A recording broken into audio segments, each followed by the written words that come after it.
Hello, everyone, and welcome back to another episode of Feeding Curiosity. I'm your host, Eric Wenzel, as always.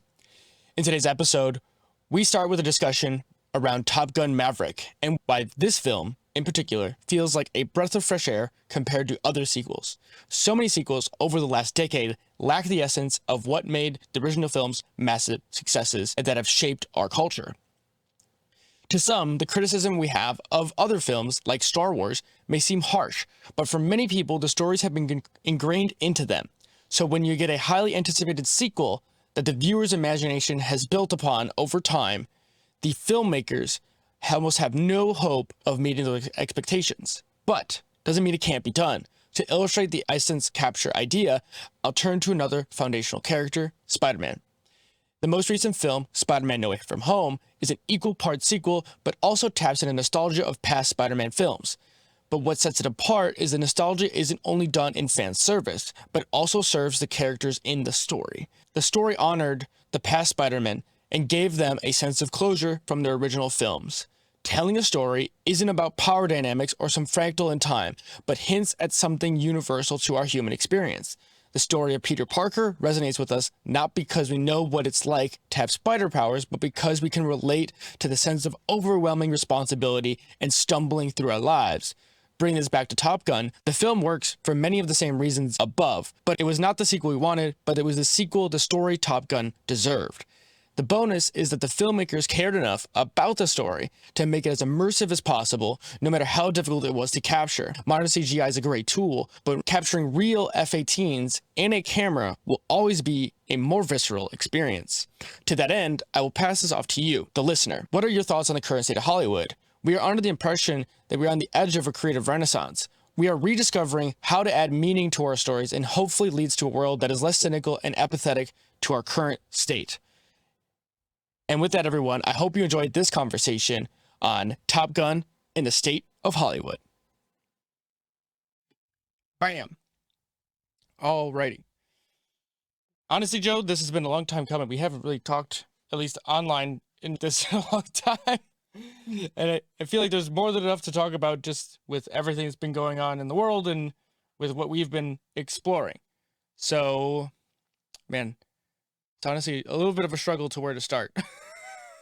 Because there's been so much going on. Yeah, I think for me, the most interesting place to start for right now, because it'll spin us off into a whole bunch of different directions, because this is just more like general fun, but we could start with Top Gun, because it was one of those films that for both me and you, we really didn't have too much experience, and it's past our age group to have been exposed to the original Top Gun too much, but to see the new film and still live up to the expectations is pretty freaking amazing. They had a lot to live up to begin, like, set the stage for this thing. The original Top Gun has a huge following and lore Yeah. military, and especially in the flying side of the military of various kinds. It seemed to be pretty highly anticipated for that. It also was coming out in an era of endless reboots and remakes, and basically leeches on the general American nostalgia of the moment. Anything that's nostalgic will sell. It seems to be the case, but also seems to be the mindset of the executives in any place. So it's produced a whole bunch of films that are just mediocre at best, hardly live up to the originals. The Jurassic Park films are an example. They've turned into CGI show-off things. It's a circus to show off what you can do with CGI. It's not, doesn't have the wonder of the original ones. It's not really the point. Same goes for Ghostbusters and so on. Much of it is a rather lame attempt and brazen attempt to exploit the nostalgia of the audience at the moment, though. In addition to that, in the lead up to the film, people found out that there was pressure from the CCP's, so the Chinese Communist Party's censors, to remove the Taiwan patch from the back of Tom Cruise's jacket. In the original first one, he had on his flight jacket and he had a Taiwan flag patched onto the back of the jacket. There was pressure to get rid of that because they have a one China policy there in the CCP, so they believe that Taiwan is a part of China, but Taiwan does not believe it's a part of China. And in fact, Taiwan really was anti-communist group fighting the communists that were pushed all the way back to Taiwan and then set up their own nation there as the Communist Party took over China back in the day. So they hate the communists. Yeah. So depending on who you ask, Taiwan is or is not its own country. So that, if you ask the Chinese, say yes, it's definitely part of our nation, and you have no right to show their flag because their flag doesn't exist. They're not their own separate nation. Yep. It should be a Chinese flag, if anything, on its back. So people were concerned about this too. This is also going on around the same time that John Cena, for example, accidentally said that Taiwan will be the first nation to see his new film, and then had to absolutely shamefully speak in Chinese a apology to the Chinese people, the CCP, for daring to say that Taiwan was a country. He let out a public apology in Mandarin. He spoke in Mandarin doing this. It's like, what? This is so embarrassing. John Cena, for all the muscles he has, still has no spine, apparently. It's crazy. That's go ahead. That's the era, right? That people were very concerned about. I was concerned about coming up to the film, and there's a big part of me that thought, "Oh, great, this is just another fucking cash grab." Yep. How many sequels have you known that have been done at this point? Like at this point, we're all jaded. I mean, these new Star Wars sequels were horrible. Exactly. They were absolutely god awful. They were an embarrassment to they actually insulted the old films. They went out of their way to take the characters from the original films and debase them. Yeah, they've deconstructed all the things, all the characters that made the original stuff great are no longer really there. Right. And it just shows you the lack of concern or care, even a seeming vitriol and hatred for the originals by the people that made the new ones. And I think that this is definitely a symptom of the era, that you have these deconstructionists going into every film and ripping it apart piece by piece and pretending that's a creative act. No, it's a destructive act. And I don't have a problem with some amount of deconstruction, but it has to serve creation. You're loosening things up so that you can rebuild it in a new way, not just breaking it apart and leaving it on the floor. It's like taking a piece of something you make out of Legos and then breaking it all apart and say, look, I did something new.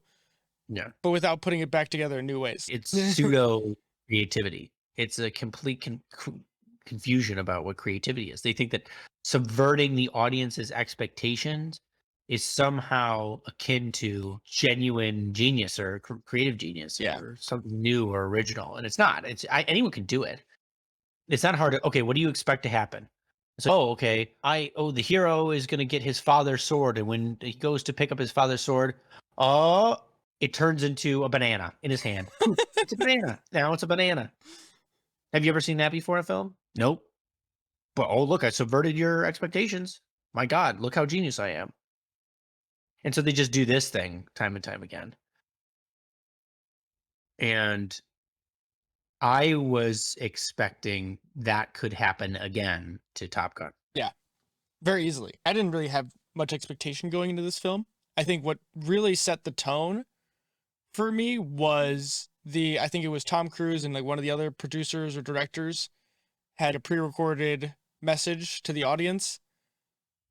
These are real F-18s, or these are real fighters and real G-forces. This is real stuff. And I'm like, wow, that is something in today's filmmaking environment. Yeah. This is going to be something different, I think. And you could tell there's a certain love for the original in the audience, a respect for the audience that's there. And one thing that I really liked about this was that the Chinese because the Chinese were funding the film. Yeah, that's what I looked at this after the fact. I didn't realize this. Now, they pulled their funding because it was too pro-American. Ironically. And I don't think they're not showing it at all in China for that reason. And it still made an inordinate amount of money. Thank God. Because that, coupled with the latest two Marvel movies, the new Doctor Strange film and the new Spider-Man film, made a stupid amount of money, neither of which were shown in China. So I think that includes $1 billion for the latest Spider-Man alone. Yeah. thank God, because what these 3 films are showing is to the studios is that you can make a ton of money without it being in the Chinese market. That gives you leverage against Chinese censors. I think it's Because great. everyone I think it's a out great message that finally, that if you just make a good story and don't have to kowtow to whatever message you're trying to kowtow towards. Because even Doctor Strange got pulled from China too. And if you've watched Doctor Strange, there's not a huge amount of American messaging in that. But apparently there was like one scene with a newspaper from like one of the multiverse planets that had a Chinese character on it on screen for like a couple seconds, and it was negative toward CCP. And they're like, nope, can't run your film. And that's not even remotely American, at least not near in the same vein as Top Gun is. And they're moving the goalpost at every point, and so there's no point in even playing their game, because all they're trying to do is just say, look, we have leverage over you. Yeah, it's all a power play. It's bullying. Yeah. It's how much can we get them to do? Like just where's the line with these people? And really, I think that some of these people just get off on making these studios do what they tell them to do. It doesn't even matter. The reasons don't matter. Like whatever the rationale is that thinly painted over top is bullshit and totally besides the point. Is to get you to submit. And that they like that you have to submit, and that they know that they're making you submit. It's this playground bullying, but just at the upper political level. Oh, I just wanted to watch you squirm in your seat or jump these hurdles because I told you to. Yep. And say, look, I can make the rat run through the maze. Yeah. That's the thinking. And giving these studios who are so just empty, vapid, without any principles whatsoever. It is money for all money all the way down. There's no recognition that, for example, they'll change their logo to a rainbow in the United States. Oh my God. And then and pretend that these are the values that they care about. Disney will even get involved in the politics in Florida for certain bills and not recognize that the countries that they're kowtowing to are nowhere near where the United States is when in regards to civil rights for the LGBT community. So you're perfectly willing to kowtow to a regime that is ostensibly antithetical to your principles. Okay, that suggests to me that you have no principles, that you're just playing the market. And it's embarrassing. Disney's embarrassing. All these people that were willing to play this game, to me, should be ashamed of themselves. John Cena has no balls, none. As far as it was the most embarrassing. I've lost all respect for that man, all of it.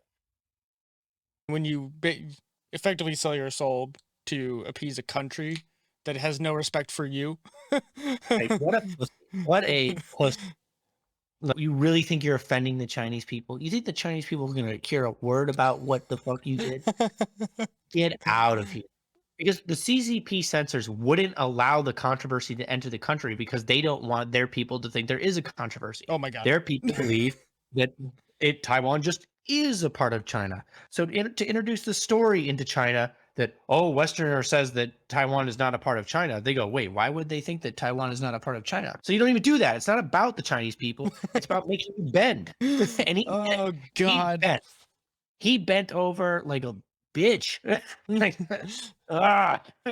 And I know this gets you riled up. This is one of the reasons I wanted to bring this up, especially to me when I look at a film like Top Gun. Those are the kinds of things that inspire generations, right? It's like when you watch stuff like about the space launches or whatever, like how many people watch those things and say, I want to work with those things, either becoming a pilot, which is obviously the most like easiest jump. But what if you don't become a pilot? You could become an engineer, or you could become any number of things associated with these ridiculous feats of engineering that move our culture forward. And I think that's what China's most scared of, though, is the cultural export that films like these push on people or inspire people. And it's not just that they're afraid of inspiration. I think that they just want the pure economic leverage. They want, so TikTok, here's an example of something that they're doing. TikTok in China, the algorithm is designed such that it promotes engineering, the STEM fields, interesting scientific stuff. Okay. It tends to trend way better on Chinese TikTok, where the Western and US TikTok is set up so that sexual, stupid jokes, humor, these kinds of things are the trend. And they're doing that intentionally. The sexy dancer trend is like going around right now. They are trying to encourage our population to aspire to be that. They are trying to make our aspirations vapid and not competitive in a global market compared to them. They're doing this intentionally. That's crazy to me. So I don't know if I'm getting too old now, but I've avoided TikTok like the plague. I'm not sure if that's an age thing, but part of it is I don't want China to be in control of any sort of data that I might be producing for the most part. And in addition, it's okay. So why then would they not want a film like Top Gun to be made? Why would they want things to be just blockbuster the way that Marvel is moving, where it's pretty shallow? Because for the same reason that you'd want TikTok in the United States to provide vapid aspirations. You don't want people to be inspired in your enemy country to improve and do better and to be competitive on a global market because you're in competition with them. You want them to be lazy, lethargic, empty vassals that mimic human. It's divide and conquer, right? Like it's like age old, like let the enemy beat themselves before you even have to engage in direct conflict. You want them to be a husk when you show up. Yeah. Where you can just flick them and they crumble. That's what you want. And thankfully, the new Top Gun, didn't bend it. It stayed pro-American, or at least too pro-American for the Chinese censors and funders, where the producers were. So they pulled their funding, and then they made the film that they wanted to make. They put the Taiwan patch back on Tom Cruise, and it was an incredible film. It was great. It was one of the best films I've seen in a decade. It didn't feel like a film that was made in this decade. It was a genuine sequel. It wasn't a reboot. It wasn't a remake. It wasn't a sequel for the sake of playing on nostalgia. It had nostalgia in it. It had nostalgic things. But the nostalgic things were nostalgic things through the eyes of the characters who had aged in the story, in their world. Oh, damn, you nailed it. You just gave me goosebumps explaining it that way. Characters were nostalgic.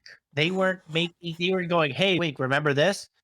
Remember when that happened in that movie you liked back then? It wasn't just audience, like for the audience. It was also for the characters themselves. It's like when Tom Cruise, there's one scene, it's early on, this isn't spoiling anything. When Tom Cruise is in a bar and he hears Great Balls of Fire playing on the piano, this brings back memories from the original one. It is a callback to the original one, but it is a significant part of the theme and the plot. It's useful to the story. It fleshes out the characters. It's not there for its own sake. And it's done with emotional, like pure emotional background. Like it was honest. It was an honest film. Oh yeah. Which more than I could say for almost everything that's coming. Almost everything. I know. What's crazy to me is a film like this. And so from what I've done, like some research after the fact, just because I was interested, that this film was like written and rewritten for a couple years. Like I think 2016 was when they started doing some of the stuff on the background work of this. And they actually reached out to one of the best, he might be what you can consider the closest thing to the real Maverick, David Burke. They reached out to him to go over the script and basically talk about what they did. Was it actually real? Like all the cockpit stuff and like just different things, and to try and just ground the film as much as possible. Obviously, you just suspend your disbelief. It's not 100% accurate, right? But it's still better than nothing. And to me, that's like, I think that's awesome that they were humble enough to go straight to the guys who were going to know what it is that they were trying to. And even if it goes a little bit too far and the details don't really hit with an average audience, we're still going to get the feeling of, oh, this feels real. This feels like what pilots actually go through. And keep in mind, too, they did that in part. This is how they respect the fan base a lot. they did that in part because a huge part of the fan base and the lore and everything, like I said before, is within the military community who knows the details. Right. Exactly. This is something that happens all the time whenever somebody plays. There's a military movie, and with any kind of military stuff, you better get the uniforms because the military will rip you apart. Like the number of films that come out and they're like, "What the hell? Look at he's got ribbons on there that don't even like he couldn't have gotten that." What are you talking about? He was in Korea and he was in the most recent war. How old is this guy? Things like this. Or, oh, wow, his haircut is totally out of regulation. He cannot have that haircut. Right, yeah. Things like this. And it's lazy shit. It's lazy. They didn't do that. In fact, they made a point to put in little details in the film. In the cockpit of the experimental jet in the very beginning, there is a little skunk that is a reference to Skunk Works, which was like old school CIA. It's the exact type of engineering, crazy new technology that would be making and using and testing this kind of plane. That's a real thing. Like Skunk Works is a real thing. They would be the guys who would be testing that kind of plane. Yep. So they paid attention to details and they put a sly little reference to that. And it's like the wink and a nod to and no one in the audience no layman is going to notice this. No. But there's going to be some people in the military who are going to be like, "Oh, that is so cool." And they didn't have to do that. They did it because they clearly liked the movie. They liked the audience. They respect the fan base. Yep. This is I didn't feel pandered to. No. At all. And that's what most films nowadays feel like, pandering. Yeah, because it's made by subpar writers who are being intruded upon by corporate interests the whole way through. That you give this to Kathleen Kennedy and everyone at Disney, and you think that Star Wars the new Star Wars, you think Disney gives a shit about the quality of the story or the lore or any of this? No, they took the lore that had already existed and they said, with just a wipe of their hand, they went, none of it's canon anymore. Oh my God. The moment that they got that contract, they went, as soon as they bought the rights, they went, and they can't wave it all away. And I think it was the 3 worst Star Wars movies ever. And that's including the prequels, which were not great, but at least they gave a shit. They at least tried to, they added something to the universe, is what I say. Like now, looking at everything in comparison, it's if you try to do anything, especially if it's in a world that's like Star Wars, you have to do something that isn't just parallel to what's already been done, because everyone's just gonna be like, well, it's just the original, but the original's better, so don't waste your time. Yeah, and it's so much worse because it doesn't respect its own character. There's no character arc for Rey. Rey comes out perfect. She just out of the womb perfect. Wow, she's so good with the Force. Oh man, she can do all this. They have no values. Like those films don't actually understand what a Star Wars film likes. What is it that we're valuing? And what is the moral of a Star Wars story? They have no idea, and they're totally incoherent. They have no idea what it's like. They don't give a shit because at the end of the day, it's about making a bunch of money off those fat neckbeards that we don't like. Ew. Wow, they really don't like their audience, do they? That is, yes. That's my impression. Because if they did, they wouldn't have played this game. I think that some of these people despise the idea of Star Wars. I think they resent that a lot of these creatives now resent the idea that somebody could have created this. I think they look at the old Star Wars films and they go, God, it's such a trope. It's just the hero's journey. We've done this 1,000 times. I could do better. It's not fair that the things that I'd made haven't succeeded as much as Star Wars. I could do this. And then they create things and it never succeeds like Star Wars did. They don't understand what the fuck they're doing, but they're amateurish, arrogant, and stupid enough to think that they could actually do that, or that it's unfair that Star Wars did it and they didn't. And so they go in to write the Star Wars movie and they rip the old thing apart. They even say in the second film, oh, we have to kill the past. We have to let the past die. You're killing the old Star Wars. That's what they're talking about the whole time. It's meta because these people aren't really creative. They can only comment on the things that have already been made. They have no originality of their own. It's all references to itself. It's what bothers me about a lot of these things. It's like they'll see what works the first few times, right? Like just using Star Wars as our example, or we can even talk about Top Gun. But Top Gun is like the first example of this in recent memory that has figured it out. And they haven't distilled the essence of what is the core of what it means to be a Star Wars story. Because if you look at the differences between episode 4, A New Hope, and episode 7, the first one, if you just look at them like side by side from each other, they're almost carbon copies of each other. Just one is like you just took an impression of Star Wars and then you shade over the top of it and you get the rough outlines. That's what episode 7 is, like at the broad stroke, because you got all the quote unquote story beats of the original. So what they're saying is, oh, if you just put all the pieces in there and just shake them up a bit, that is what makes Star Wars. And you could tell that it has no heart, because they think that what makes, like, how do you even, what is it? I'm trying to think of a metaphor for this. It's like your grandmother makes you lasagna on a Sunday afternoon. She cooks it for you. Takes all day, puts it together, sits down, the family's there, and you eat together. And this is a meaningful thing. And then somebody, Joe Schmo, comes around and he microwaves some lasagna shit that he got frozen in the supermarket, and he throws it on your plate, and isn't this just as good? They're both lasagna. They're both lasagna. It's the same stuff.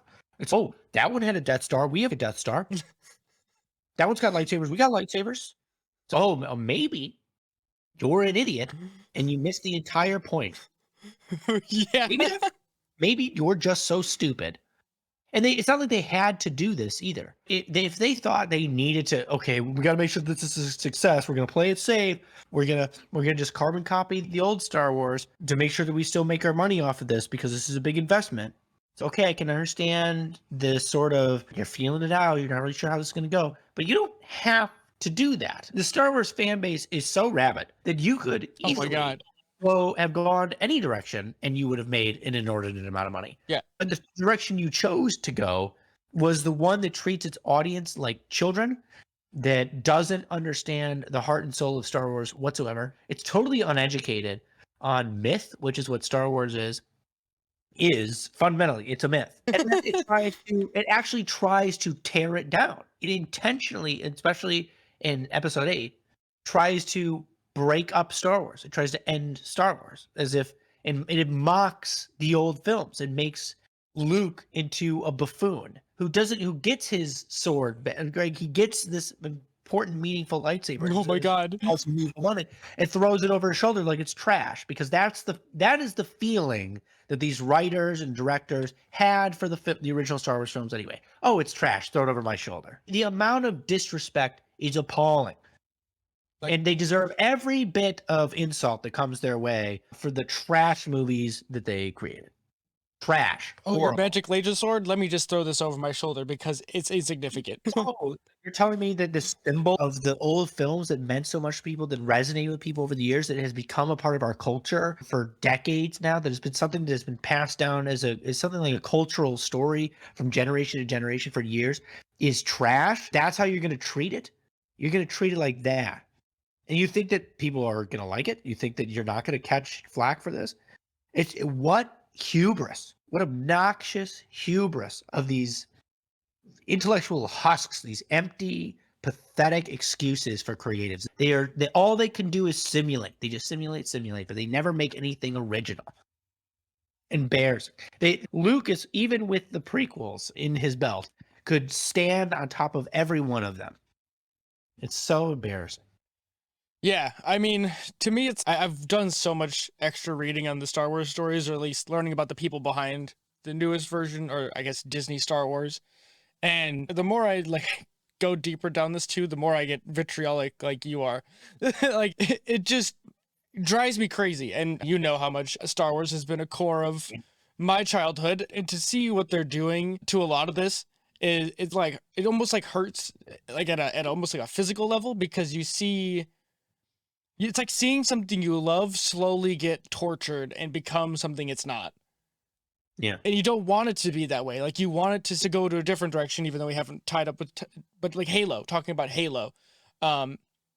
Halo just had a series released on Paramount Plus, and if you were to watch that as someone like us who grew up with the Halo franchise being a cornerstone of what it was to be a kid growing up with video games and having something that's like our generation sci-fi thing, like the sci-fi trilogy, so to speak, And then to see it put onto finally the big screen, like this is something probably us, if it was at its heyday in our high school, we would have gone bananas if it ever would have happened. Yeah. And to see what they've done to it and just say, oh, we can do it our own way, but we'll still call it Halo. And it's just so wrong and bombastic that you're just... Right. They took pride in not having known anything about Halo whatsoever. They said they didn't play all of the games or any of the games, or some version they didn't play much of the games, basically. I don't think they didn't reference the books. They made like a general sense of what the universe looked like, and then they made up their own bullshit. I was like, okay. And you just can't do that with these stories because people internalize them and they organize themselves in a way, and there's something that feels right about how you should portray these things. And you can't just start moving pieces around and say, oh, wouldn't it be cooler if you did it this way? No, stop touching with it. It's someone has like a nice hot rod or whatever, and it's, why it's got that scratch there? Let's fix that scratch. We don't touch that scratch. Like, that scratch has a memory behind it. Yeah. And it's just, they don't understand these types of people that are doing this. Don't understand the function of narrative. Yeah. They think that it's a arbitrary collection of symbols or discourses that are used really just for political power for one group or the other, and otherwise they're meaningless. Yeah. It's all just propaganda in their mind, all of it, for one thing or another. It has no inherent value. I keep seeing a lot of like comments online about toxic fandom. This is like a new thing people keep saying online. And it's, what do you mean toxic fandom? Because shouldn't you be creating something because there is a big enough group of fans that it makes it viable for you to make a thing? And to call some portion of your fans toxic is like a slap in the face. Oh, it's such a mealy-mouthed, weenie way of wiggling out of criticism. It's, oh, we fucked this whole movie up. Maybe we actually did a terrible job of this because we didn't take this seriously. We had no respect for our audience or anyone. And when people get upset, you go, oh, they're just toxic. I was like, no, you're a narcissist, and you just can't seem to figure out that maybe you fucked it up. And there's no ownership. There's no taking of ownership of this. They don't like their audience. They don't like the people they're making these films for. So why would they put in the effort? It's okay. You don't care about the originating product. You do it your entirely own way. You actually subvert the original thing that people loved when you're not just mimicking it blatantly. Yep. And showing the complete lack of intelligence that you're pandering to this audience. And you can only pander this kind of way when you think that your audience is stupid enough to accept it. So you don't even respect their intelligence. And then when they say that, hey, it turns out that when you're behaving that way, the product that you make ends up being shit. When they point that out, when they start criticizing you, which was it being a bad new sequel or whatever, it's an inevitability when you've taken on that attitude. It is an inevitability. And so when the inevitable happens, you then blame the audience. You come up with a nice new little propaganda, a nice new slogan. Oh, they're a toxic fan base. Right.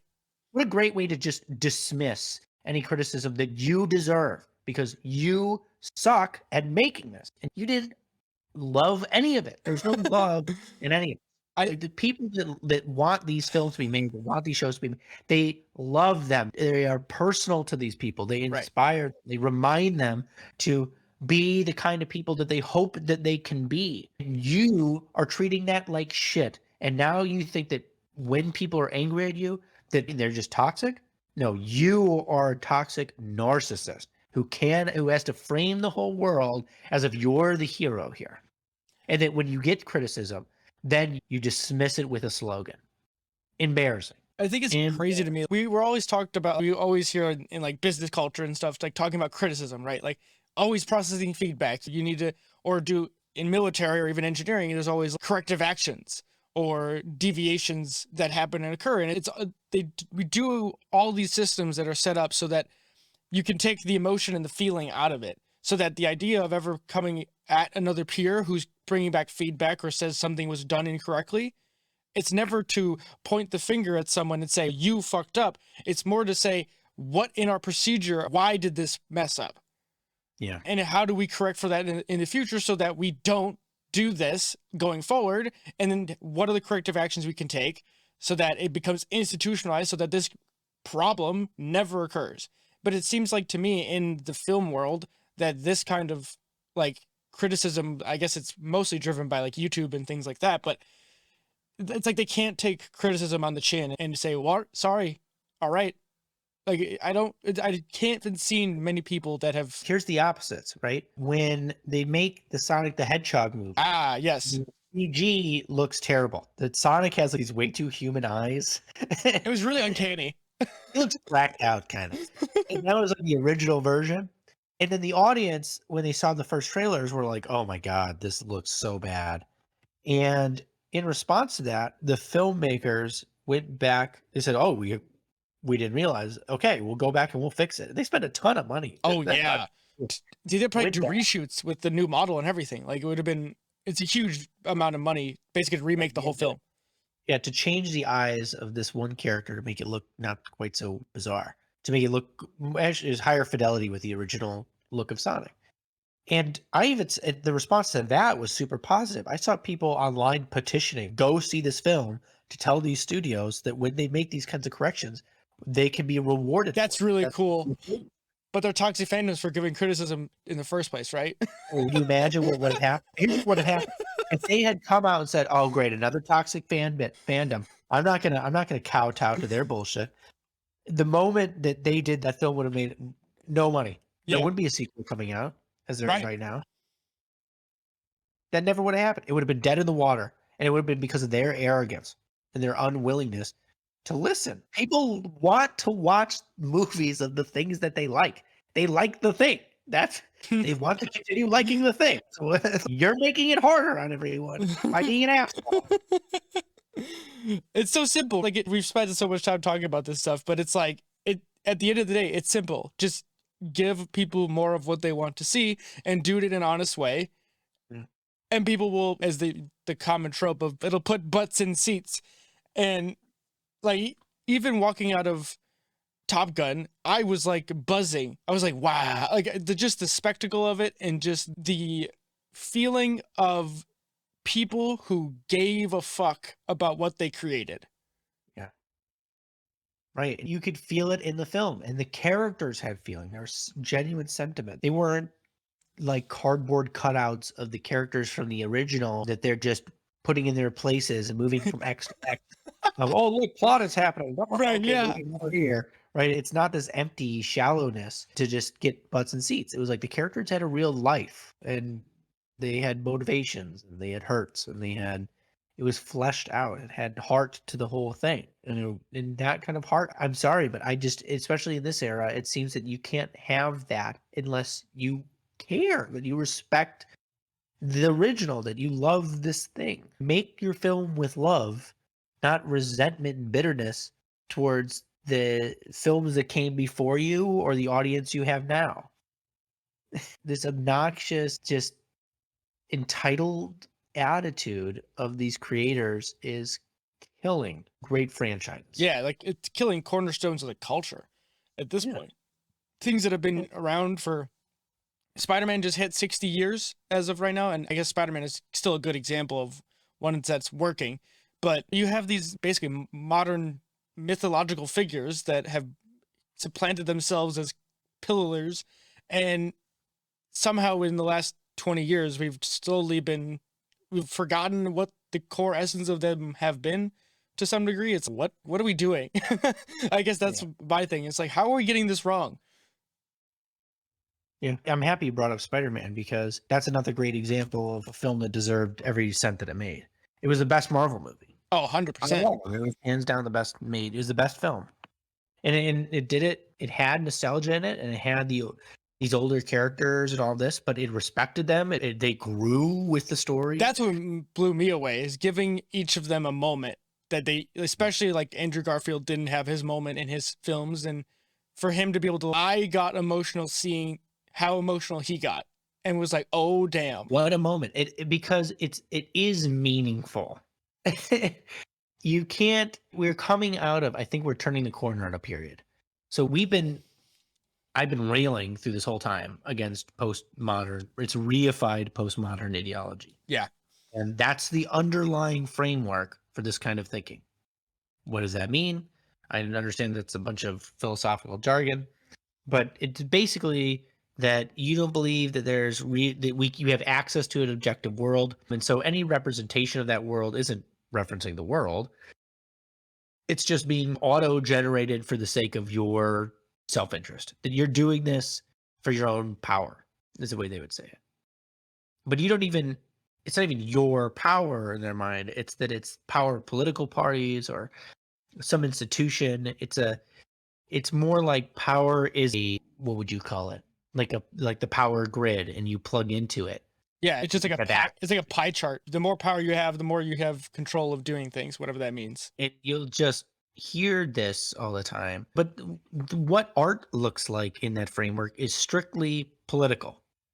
It's that you create a piece of art to be propaganda for the position that you hold. And that's all that art is. It's just a political game. It's part of why these people love the avant-garde, because the avant-garde were like pushing boundaries and it's all about messages you're being sent. It's this form of kind of activism.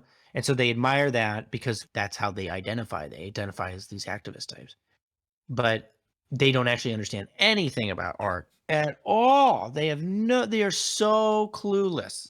It's nope, wrong again. It's of course like art is it's a means of and byproduct, like the finished product is a byproduct of the attempted self-expression and self-understanding, as well as understanding the world and yourself in it. And it's a means of acquiring knowledge. It's of working things out. Yeah. It's like the first step of science, in my opinion. It's like you have art that tries to make something abstract or something you don't know how to really articulate in words or with data, and you give people a picture or a film, like a moving picture, and you say, here's what I think it feels like, or whatever. And then eventually you get certain like frameworks where you could use fancy philosophical terms or have hard science behind it to be able to articulate something that's complex or unknown. It's a first pass. There you go. That's the great word. Yeah. It's a like a rough draft. So, okay. And I can give you a really cool example too. There's a German chemist. His name was like August or something. I have no idea how to pronounce it. He was trying to think of the structure of benzene, and he basically had a dream of the Ouroboros, so the snake biting its own tail, and he went, oh, and then figured it out. And it's these set up similarly, like it's circular or whatever. Weird. So he had a dream about it first. He saw the image first, like an artistic image.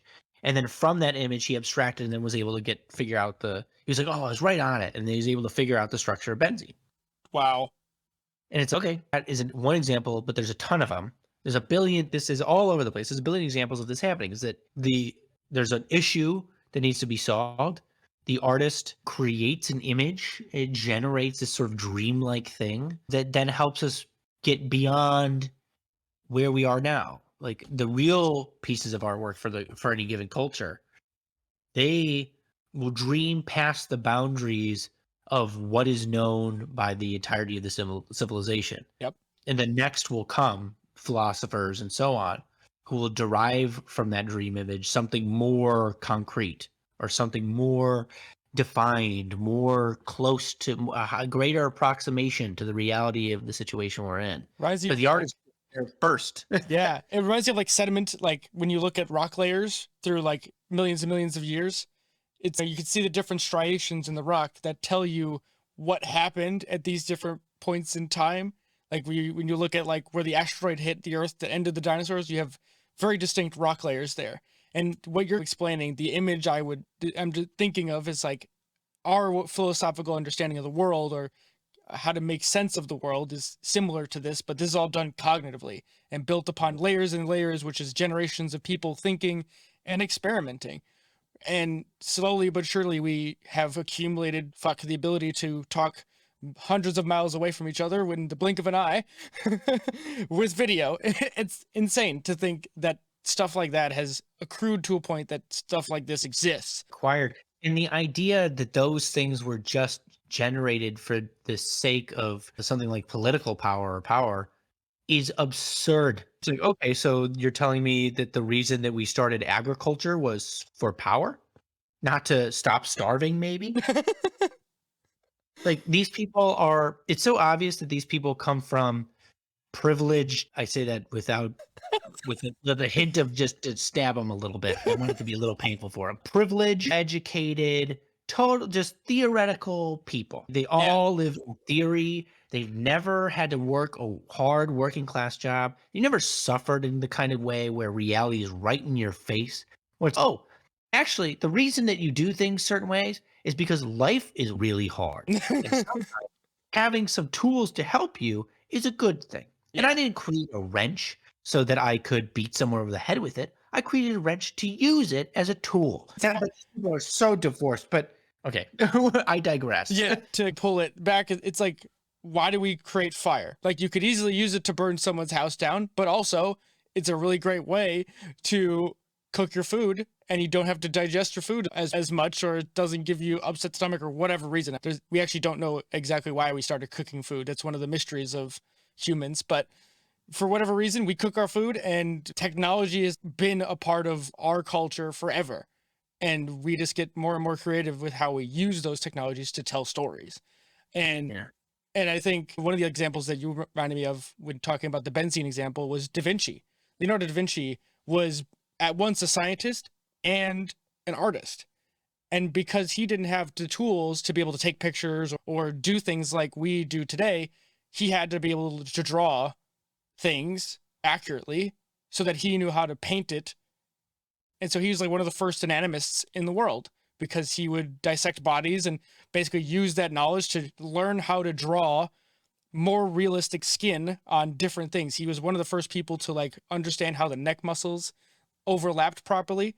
And you could see, like, they did the different x-ray scanning of images of his older paintings where he had multiple revisions where he changed the neck of this person to show the muscles more accurately over time as he got more knowledge. Cool. It's crazy things like that, where it's like art isn't just drawing things and creating images. Right. It's a conceptualizing effort. And it's in the there was once a time in our evolutionary past, long before we were anything approximating human, where all that we had was something like this dream iconography as symbols to make sense of the world. It took a very long time to arrive at abstract language and alphabet and symbols like this. And you can trace back the alphabet, it's back to cave paintings. Oh yeah. It was there are Chinese characters now, like the Chinese character that's still used in Japan and in China for tree is just a drawing of a tree. That's amazing. It's a drawing of a tree. It's a handful of lines to make it look like a tree. And it's all, that's where now the alphabet doesn't resemble anything like a tree, because they become abstract and abstract and abstract until they are just defined symbols unique from each other, attached to specific sounds that you can use and alter and play with to create any particular word that has a meaning associated with its referent, right? Yeah. That place, that iconic image dream space is the place from which art derives. It's not top down. It's not I have a bunch of symbols and then I go down and I enforce them on my dreams. It's that my dream arrives and I come to make sense out of it in the process of writing the screenplay. Mm-hmm. But these people think that all that it is propaganda. But they think it's propaganda because they think there is no connection to the objective world for these symbols. There's no referent, there's no nothing there. And because they don't think that these symbols have any meaning or can have any reference to the world, then it doesn't have any meaning. Because meaning is the thing that's generated in a relationship between two things. It's the word apple and an apple. Like the word apple has no meaning. The apple that it doesn't exist. It's just a sound. It's just a sound unless it's referring to a physical thing, something that we can. When I say apple, you understand what an apple is, and so on. But if the apple doesn't exist, then the sound apple means nothing. But they've removed the physical apple from the apple and word apple equation, and so all their words have no meaning whatsoever. And so all of their art has no meaning whatsoever. None of it has any meaning. It's like, and so they can just go around and do whatever they want And they think that the fact that people are personally invested in these things, maybe you could say, hey, isn't that a sign that maybe there is a meaning to the stories that were, at least to the people that were, the meaning is that these stories affect people on a personal level. This thing means something to someone, but they don't even fucking acknowledge that, do they? No, because if by their worldview, that nothing has any meaning other than what they ascribe it to be from like a political or just from a power dynamic standpoint. No wonder they're just willing to deconstruct stories willy-nilly, because it's like just tinkering with an engine but never putting it back together. You could deconstruct it all you want, but if you can't put it back together, then you have no mechanical skills whatsoever. They have no reverence. Yeah. Because there's no meaning, there's nothing to revere. It's all absurd, empty symbolism. But when you recognize, as the films Spider-Man, like Top Gun, like other films that we have yet to mention, Everything Everywhere All at Once. Yeah, we'll have to continue that one for another. I think we'll go down a rabbit hole with Everything All at Once, so we'll have to continue. I'm just mentioning them. Yeah. What Rick and Morty in the later seasons to recognize is that okay, we're coming out of this period where everything is meaningless. It's all about power and whatever. So you can deconstruct things willy-nilly and recreate it in your own image because there's nothing there of any value anyway. So you might as well just change it in the way that you want it to be. Yep. We're coming out of that period and into a period where we're beginning to recognize, okay, maybe everything is meaningless. Maybe the whole universe is just the multiverse, and everything, every possibility is already in existence. It's already happening and all this. So what does anything mean? It's, oh, somebody dies. There's an infinite number of that person. So what does it mean for that somebody to die? It means something to me. The meaning is an experience. Meaning is something felt. It's something that you can find in interacting with the world and with life. And so these stories there's something like reconvening around that principle, that maybe things don't mean anything in some ultimate sense, but they're definitely things that mean something to me. And that, so like in Spider-Man, when the Andrew Garfield Spider-Man has his moment, it's everybody's touched by that because nobody has to say anything. He does this action and you can see what that means for him. Yeah. And it doesn't matter if there's an infinite universe, doesn't matter about all this stuff because the meaning isn't found in the infinite. It's found in a direct relationship. It's found in a relationship with things.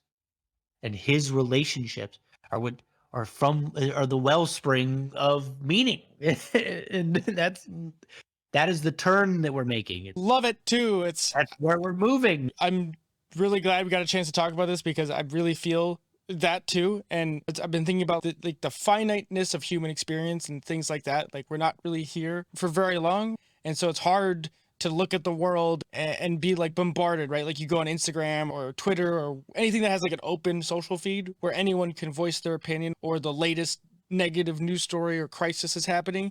And it's so easy to be just like a tsunami wave of just news is thrown at you. And you just look at your place in the world. I'm just a single person, and I'm not really going to be able to change any of what the fuck is going on right now. And so your knee-jerk reaction is apathy and just say, the world's fucking going to hell in a handbasket. And I think it's a wrong viewpoint to look at. And I think what you're getting at is an antidote to the apathy of young people. And I totally get it, right? Yeah. There's so much information out there. You don't know where to start. It can't have any meaning for you. It's too much. You can't make sense out of this. It's too many things happening all the time for you to go, to think that you can fix any of it. But you don't have to. That's the good thing. There are nearly 8 billion people out there working on different problems. Yeah. The problems you have to worry about are the ones that are personal to you, the ones that are a part of your daily human experience. It may be that the problem that is worth fixing in your life is the garbage disposal. You go to put something down the sink and it's not turning on and you're going, what the hell is this about? And you go check it and you say, okay, maybe that's broken. Let me see. Let me call a guy. Okay, he can help you fix this. And then finally you have a working garbage disposal. And that seems mundane. But now your life is made 0.001% easier by having this thing fixed, and it will stay fixed for presumably a very long time. And imagine how much time you would be wasting or how much effort you would have to put in over 10 years because that garbage disposal isn't there. And you've just freed up that time. You've solved the problem so that you can work on bigger problems. And so maybe the next problem is, oh, the basement door doesn't actually lock. Now that I've freed up the cognitive capacity, I was spending so much time thinking about the garbage disposal. Anytime I looked at the basement door, I became overwhelmed and said, oh my God, I'm just not going to deal with this right now. And now you've freed up that cognitive space to be able to attend to and have the energy to attend to that door. Yep. And now you go and you fix that door. And suddenly you have a door that locks in the bottom. And you find that you sleep a little more soundly at night. And suddenly your sleep has improved. Say nothing about the door that you don't have to worry about. So now the cognitive load from having that door always reminding you it needs to be fixed is gone. And so you freed up 0.0001% of your cognitive capacity to work on other things. And now you're sleeping a little better, which gives you another boost. And these things slowly start to compile. You snowball in a positive direction. And eventually you can get to a place where the problems you're solving are global problems, that you now have mastered things in such a way that you have things set up and designed to fix themselves. Or you might get to a place where now you have become such a master of your own terrain. You become a handyman. Now you have a business. And now it turns out that next thing you can do is actually feed your family, which is not meaningless by any. Who would say that is meaningless? And that's the game you have to play. It's a slow move. I love it, Joe. And this will definitely be to be continued. And I have to run out the door to go see Jurassic Park. Oh, no. I know. Have a beer. I just want to see it for dinosaurs, honestly. Like, it's for the CGI for me. I don't care about the story, so to speak. I have no problem if you go into it. That's the purpose. I like the dinosaurs. Watch the full CGI and whatever, that's fine. But if we're talking about the quality of art in our country as a whole, then I'm going to use it as an example to shit on those people. Absolutely. Which, by the way, I have one more insult for these motherfuckers before you go ahead. If, in fact, we are turning in the direction where we're rediscovering meaning in the things that are meaningful to us in our relationships and interpersonally, and that's going to emerge, then not only are these people vapid, stupid, and nihilistic, they're also behind the curve. So so there's another one for them. Yeah, I feel like this is therapeutic for everybody involved. To be continued, because we got more movies to talk about, because we only scratched the surface on good stuff. So awesome. As always, fun time, and talk to you soon.